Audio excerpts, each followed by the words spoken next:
Hello students, आज हम home engagement activity करेंगे। इस एक्टिविटी का नाम है पोरिंग लिक्विड्स। तो इसके लिए रिक्वायर्ड मटेरियल लगेगा 2 खाली ग्लास और एक पानी से भरा हुआ ग्लास।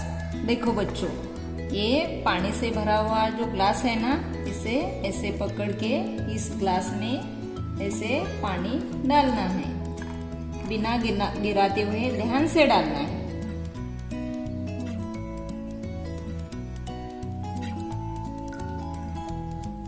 देखो ऐसे ध्यान से डालना है, नीचे पानी नहीं गिराना है।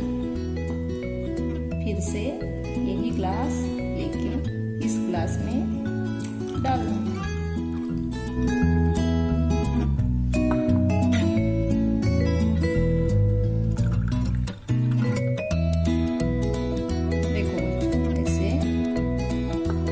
एक्टिविटी हो गई है। तो आप घर में भी ऐसा वीडियो करके हमें भेजना है। बाय।